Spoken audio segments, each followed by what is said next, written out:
சாமி இந்த பாட்டில் சொல்கிறாரு, திருப்புகழ் படித்தோம்னா என்னன்னா, திருப்புகழ் படிக்கும் அவர் சிந்தை வலுவாலே ஒருத்தரையும் மதிப்பதில்லை உந்தனருளாலே.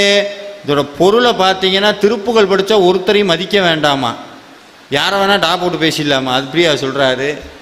என்னன்னா, திருப்புகழ் படித்து முருகன்கிட்ட வாழ்ந்தோம்னு வைங்க, சாமி சொல்கிறார், திருச்செந்தூர் போகிறாரு, எல்லாரும் உட்கார்ந்துருக்கிறாங்க, சாமி இதே மாதிரி இப்போ எப்படி இருக்கார், துரை மாதிரி இருக்காரா, துரை மாதிரி இருக்கார்.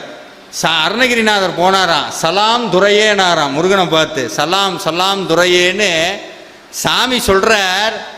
திருப்புகளை யார் பாராயணம் பண்ணுறாங்களோ, வேல்மாறல் யார் பாராயணம் பண்ணுறாங்களோ, கந்தர் அலங்காரம் கந்தர் அனுபூதி பாடி கந்தன் காலடியே வாழ்க்கைன்னு யார் வாழ்கிறாங்களோ அவங்க எக்காரணம் கொண்டு யாருக்கும் சலாம் போட்டு வாழ்கிற வாழ்க்கை கிடையாது. அதனால் சாமி சொல்கிறா, திருப்புகழ் படிக்கும் அவர் சிந்தை வருவாள் ஒருத்தரையும் மதிப்பதில்லைனாடே, போங்கடா, யார் என் கூட இருந்தாலும் இல்லைனாலும் என் ஆறுபடை அப்ப என் கூட என்னைக்கும் இருக்கிறாங்கிறத சாமி இங்கே சொல்கிறார்.